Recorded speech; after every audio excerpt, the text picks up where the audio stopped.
drives it, and that's why the dealership's having the discount. I mean, look, what dealership wants to do this? And this shows the price is wrong to begin with.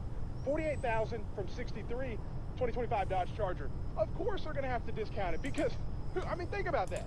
A fake exhaust sound EV, look at that, $10,000 off, that's the only way. And then we got $100,000 Jeeps, literally, I'm not even joking.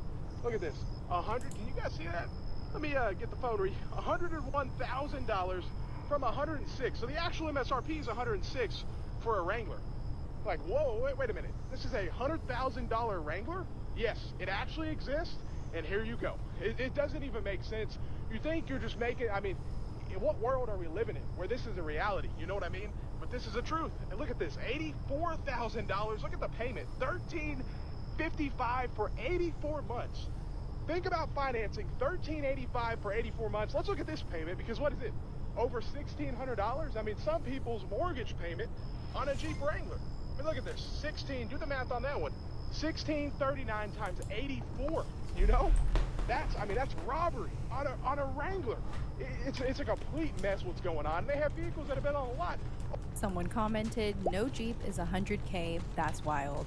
$1,639 times 84 months is $137,676 for a Jeep Wrangler, and that Jeep was about $100,000. So just in interest alone, if you finance this vehicle, you're going to be paying almost $38,000 extra. Another thing that these dealerships do that bother me is they put the loan terms in months instead of years. Like, why are we saying 84 months? Just tell it like it is. It's 7 years of your life. Imagine buying this car at 23 years old. You're going to be financing it until you're 30. And logically, I know why they do this. It's because it sounds better than saying, oh, you want to have a 7-year auto loan? Instead, they say, you're going to have an 84-month auto loan. It reminds me when moms like to say, my kid is 48 months old. Your kid is 4. Just say your kid is 4. Why are we using months past like the 18-month timeline? Anyway, did not mean to come at moms or any parents watching this. They're not hurting anyone by saying their kid is 48 months old, but these car dealerships are scamming people by saying that these loans are 84 months. Someone else commented, I put $170,000 down on my house and financed $165,000. My house payment is only $1,360. No way am I paying $1,600 a month for a dang Jeep. That Jeep won't even hit 100K without some type of problem. Wrangler won't even last 84 months. And they finally brought it inside. They listened to the people. I mean, they were like, why is the vehicle still outside? It's been there 800 days, and I'll show you something else. So that Dodge Charger's been on the lot over 800 days. This Fiat is a 2023 that's been on the lot over 500 days. And check this out. Check this out. Yeah, 2023. Look at this. Think about it. We're in 2025 and soon to be. It's going to be 2026 still here. 22,000 and the original price is 36. So they're trying to discount it. I mean, what is it? That's a good discount on a $30,000 vehicle. 36 down to 22, but it's been here over 500 days. No one wants it. And what's it by? Check it out, a rodent trap. So yeah, not the best thing to be by, considering these vehicles have been outside. Some of them, like this one right here, right next to the trap, has been out here for years sitting outside. It's a complete mess, and this is only happening at mainly domestic manufacturers, but mainly Dodge, Jeep, and Ram. There's no other dealership that's really in this situation as bad as Dodge, Jeep, and Ram. Someone commented, $30,000 Fiat? That Fiat is not a $30,000 car. That's why they're sitting there.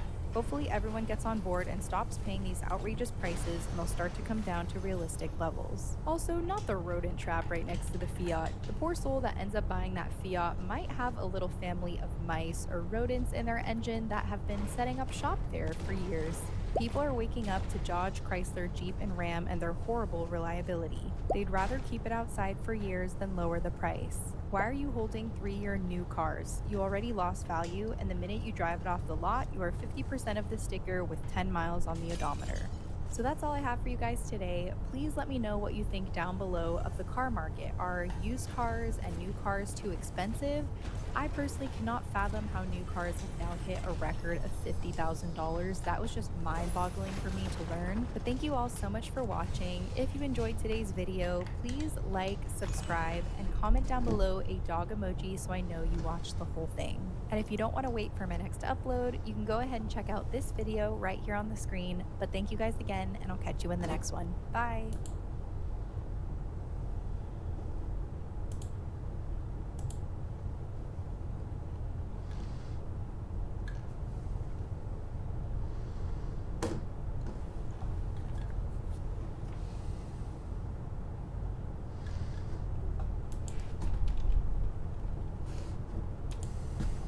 Build a website you love with Wix, where your words create your brand, your opportunity, your breakthrough.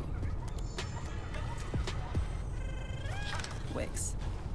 Well, Kyle, I got some real juicy lore for you today. Some stuff that has really recently impacted me. Before we dive into that, though, I want to go take another shot. You want to get more fucked up? I'm going to be honest, guys. I feel like I'm too sober for this show right now. I'm like a Gobcast level of intoxicated. And, I mean, this is not where I need to be for crackheads.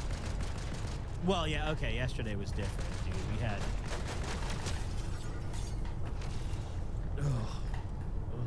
I'm not even going to say what we had yesterday.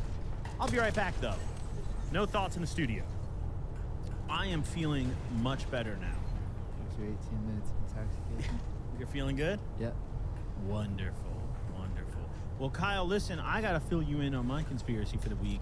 And I'm going to be honest, we have pretty different conspiracies. Yours is like very based in facts with some proof. I definitely still have some facts, but mine is really a gut feeling.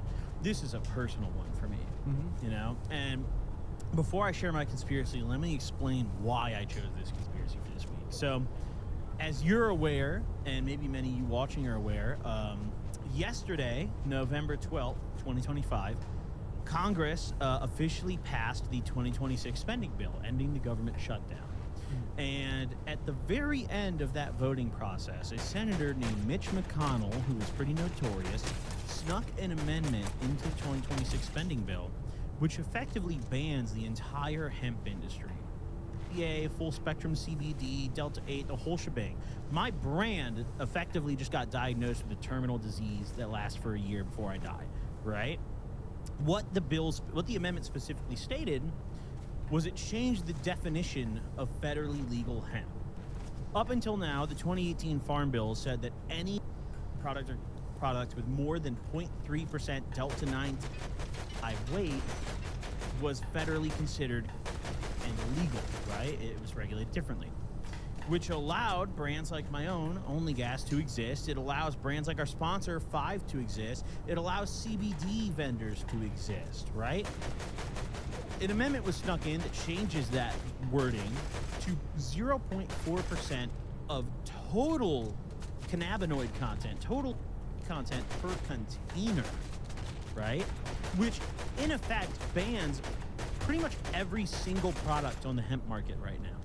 If you order from my website, if you walk into a smoke shop and you see CBD or other products on the shelf, all of that got banned with the literal snap of a finger, right? The reason that this amendment was snuck into the 2026 spending bill is because a couple months prior to now, it was originally added to the 2026 Farm Bill and shot down pretty quickly. It did not make it very far. It never got passed because the hemp industry, the K industry, the Delta 8 industry, the CBD industry has exploded into a $30 billion industry that employs over 300,000 people in our country alone, right? It is a massive industry providing literally hundreds of thousands of jobs, right? Now, you might wonder, Kyle, why would the government want to ban that big of an industry and eliminate that many hundreds of thousands of jobs? Well, let me tell you why. Because big tobacco and big alcohol, two main opponents to the industry that I operate in, hate us because we're costing them money. And my conspiracy today is a very important one, Kyle. You see, I personally believe that synthetic, right, such as Spice or K2 or P or even Delta 8, which a lot of you are wondering, what do you mean Delta 8 synthetic? I'll explain briefly in just a moment. All of those questionable, sketchy, illegitimate products, I believe, are manufactured by pharmaceutical giants to help illegitimize the medical industry and the recreational and the entire movement to hinder our progress, right? Think about this for a minute. Why would a company go out of their way to choose to create this gas station, which politicians are so harshly pursuing, right? Think about, P and O, which are two synthetic. Think about even before those came along, Spice or K2, who is manufacturing those products? Who has the most incentive to manufacture those products? As someone like myself who owns a brand in the industry, who employs people in this industry, I will tell you right now, from my own knowledge, synthetic products make up a very, very small market share of the hemp industry. Very small.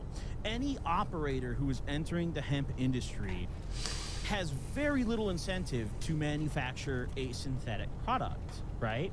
Because as it stands right now, natural products are very cheap to make, and it is cheaper to make synthetic ones, but you would have to do extreme volume, selling tens of thousands of bags, if not hundreds of thousands of bags per month, to see a real difference in your margins manufacturing synthetic versus natural products, right? So any logical person who is entering the hemp space that wants to go into the business is more than likely to just choose to produce a THCA product or a natural product because it's so affordable already, and you avoid the negative perception of being a gas station product, being a gas station, right? Now, I don't just say this because I believe, like, oh, dude, I have a hunch, I think, right? Let me tell you something pretty Come on, dude. As early as a decade ago, in 2016, major American pharmaceutical companies were publicly admitting to funding anti-movements due to a quote-unquote fear of losing shareholder value and market share to companies. Let me pull up this article right here. Now, this article is almost a decade old, so I want you to just think about this for a second. If pharmaceutical companies were already sharing this sentiment 10 years ago, where do you think they're at now, as the hemp industry has directly impacted their profits and exploded into a $30 billion industry, right? Read this real quick. Let me scroll down real quick. Recently, we saw the first direct evidence of pharmaceutical companies now working to defeat legalization efforts, acknowledging that their intent is to protect their market in synthetic.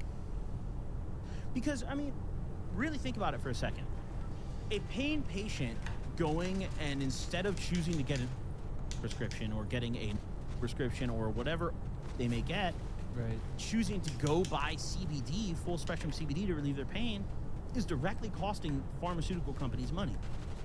Earlier this month, and by this month, I mean September of 2016, Insys Therapeutics Incorporated, an Arizona-based company, donated $500,000 to a group calling itself Arizonans for Responsible Policy, a newly formed organization established to try to defeat Prop 205, the legalization vote that will appear on the ballot this November in the state.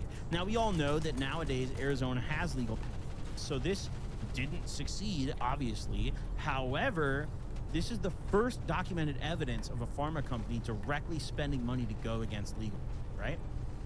Insys currently markets just one single product called Subsys, a sublingual spray, a synthetic far more potent than quote unquote. Insys Therapeutics made $62 million in net revenue on Subsys sales in the first quarter of this year, Kyle. Net revenue. The net revenue is pure profit. Gross revenue is before any deductions. Net, like, dude, they literally made and pocketed $62 million in one single quarter, right? Representing 100% of the company's earnings, because that's the only product they sell, according to the Washington Post, that is. The CDC has implicated a surge of overdose deaths in several states in recent years. This company is directly killing American citizens and making $60 million a quarter doing it, right? Survey data compiled from medical patients shows that subjects often reduce their use of prescription, particularly when they have legal access to. So that right there is proof that this industry is directly impacting big pharma, right? Right. Now, Insys, the company that makes this spray, has recently come under scrutiny of law enforcement. According to the Washington Post, a number of states are currently investigating Insys for illegally paying physicians to prescribe their in situations in which it was inappropriate. Illinois Attorney General Lisa Madigan filed a lawsuit against the company, claiming the company's desire for increased profits led to a disregard for patients' health and pushing addictive to non-FDA approved purposes, right? Now, what I've told you so far, correct me if I'm wrong, is pretty fucked up, right? It's pretty fucked up. That is actually the more tame part of this article, Kyle. You see, here's the real smoking gun. When the company first made its $500,000 contribution to the group opposing the Arizona legalization initiative, the largest single contribution to the group by a factor of 4, the second biggest donor donated less than $200,000. They donated $500,000 alone. The company claimed that its reason for opposing the voter initiative was, quote unquote, because it fails to protect the safety of Arizona's citizens and particularly its children. But a lesser known fact is whenever a company is publicly lobbying for a certain cause, they are legally required to file a disclosure statement with the SEC, right? The big dogs, the feds, want to know their true intent. And if you lie on those intents, it can cost you your entire company. So generally, big corporations don't play around on these filings. They will tell the truth. They might lie to the public, but they will tell the truth to the SEC. And in their SEC filing, they acknowledged to shareholders that they were making the donation because they feared a decline in sales of its powerful product and that of a second new they're also developing, dronabinol, a synthetic is a blanket term for an artificial version of the active compound we all know, intended to alleviate chemotherapy-caused nausea and vomiting. The company concedes, that the scientific literature has confirmed the benefits of natural over synthetic products. So this company not only manufactures, but they're now directly creating a synthetic product and then spending millions of dollars lobbying against natural products. Why would they do that? Obviously, because they're making a synthetic product. Now, this is a very rare instance of a publication of a big pharma company doing this. Most big pharma companies have learned from this and kind of shushed up. You know, they're not going to start doing shit like this until the hemp ban fully takes effect. Quote unquote, legalization of or non-synthetic in the United States could significantly limit the commercial success of any dronabinol product candidate, and dronabinol being the synthetic that they're manufacturing. If or non-synthetic were legalized in the U.S., the market for our product would likely be significantly reduced, and our ability to generate revenue and our business prospects would be materially adversely affected. The Arizona Republic, which is a news publication, reported that the company, while public claiming to have kids' best interests in mind, is clearly more concerned with ways to protect their own bottom line. And the company has great reason for that fear.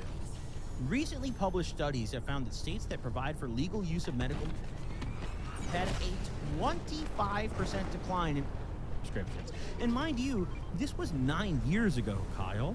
I think it's safe to say that percentage has likely increased with the legalization of recreational use, right? Another recent study from Columbia University found that the implementation of medical programs is associated with a decrease in the prevalence of detected among fatally injured drivers. That's an insane stat. They are testing people who die in car accidents at random and finding that on average, those individuals have less in their system when they are in legal states, right? That is a completely random sampling. It's not like they're only testing users with prescriptions or they're only testing smokers. They're literally testing random people who die in car accidents and finding that data, which is unbelievably powerful. Imagine if they actually tested people with prescriptions or former prescriptions. That data would be much more damning. And that's based on a majorly huge review of 69,000 vehicle fatalities in 18 states. And this is published by the American Journal of Public Health. Definitively, it says that where legal is legal, people use far fewer, right? So here we have direct proof that a pharmaceutical giant is spending money to lobby against legal while manufacturing their own synthetic products. Now, another part of this that is honestly super, super damning, and this is me speaking more from industry experience. Like I said earlier, synthetic products are just not much cheaper than selling a real product. The cost of buying, let's say, 1,000 grams of like real distillate is not very different than buying Delta 8 distillate. And an important thing to mention here, right? A lot of these gas station, as they're called, contain Delta 8 as one of the main ingredients. Delta 8 is paraded by a lot of questionable vendors as an all-natural product and an all-natural chemical that is found naturally in the plant. The interesting thing about Delta 8 is that it is found in such trace amounts naturally in that it's effectively near impossible to naturally extract it. These brands that are making Delta 8 products are synthesizing it in labs and then putting it into their gummies or their carts or whatever they may put it into, and then calling it natural because, hey, it's found naturally in the plant, right? It's the same thing as, are you familiar with 7? Mm-hmm. 7, same thing. All these brands are always like, dude, it's found naturally, but it's actually a trace chemical in natural. It's not like an active major component in your experience when you take leaf. It's synthesized 9 out of 10 times, and that's being like generous to the manufacturers, right? Also, these synthetic products represent a significantly smaller market share than natural products. So when you think about it, let's say hypothetically, Kyle, you made a new brand in the hemp industry today. Would you rather pursue making synthetic products, which cost maybe 20% less to manufacture, in exchange for having a far larger than 20% less market share, like a way smaller market share? Would you rather just go natural and just manufacture a profitable product with no negative public perception? Yeah. I think the answer is pretty straightforward there. Am I right? Yeah. You know? It makes no sense to manufacture these synthetic gas station products unless you are a pharmaceutical giant that is going out of their way to illegitimize the entire legal industry. And this is bigger than just hemp. This is the whole industry. Now, here is what is, in my opinion, the real smoking gun. You see, back in 2018, during Donald Trump's first term of presidency, Mitch McConnell was one of the leading forces behind the 2018 Farm Bill. The 2018 Farm Bill is the bill that directly defined hemp as being less than 0.3% Delta-9 weight. The bill that effectively legalized my brand, Five's brand, and every other hemp brand on the market, right? Now, thanks to the way our government works, we are able to publicly see how much money everyone spends on lobbying politicians, right? Mm-hmm. In my personal opinion, lobbying politicians shouldn't even be legal. Right. Because you are just directly paying a politician to vote a certain way for your benefit, right? But let me tell you something absolutely unbelievable, okay? This is just, mind you, alcohol, God dang it! pharmaceuticals, and tobacco all want hemp banned because it eat into all three industries' profits. Do you want to know something crazy, Kyle? How much money do you think Mitch McConnell got to slip this ban into the spending bill? Mitch alone. How much? Like, if you had to guess, how much money do you think the beer, wine, and liquor, the alcohol lobby alone paid him? 100 mil? Okay, you're kind of smoking dick. Actually, it's way less than that. $100 million is crazy. Oh, really? That's like how much, dude. Your concept of money is fucked up. Dude, this guy moves to LA and $100 million is pocket change, dude. That's kind of crazy. But let me tell you, Kyle. Mitch McConnell, who is the champion of this amendment to the 2026 spending bill, alone received $889,000 in lobbying money from big alcohol alone. This number does not factor in tobacco. This number does not factor in pharmaceutical. This is solely the alcohol industry. Now, who is effectively the co-author of this amendment? Who is sponsoring this amendment and championing it publicly? Chuck Schumer. How much did Chuck Schumer get in alcohol lobbying money, Kyle? $976,952, Kyle. These two guys collectively cashed out almost $2 million alone from alcohol alone. And you mean to tell me that this amendment was submitted in genuine good faith, even though Mitch McConnell, the senator who initially championed the legalization of hemp, is the one who submitted this amendment? Why would he change his mind 6 years later? Do you think it's because he genuinely believed in changing his mind, or do you think it was the $900,000 that did it, Kyle? Probably $900,000. I think you're pretty on the money with that, dude. So now,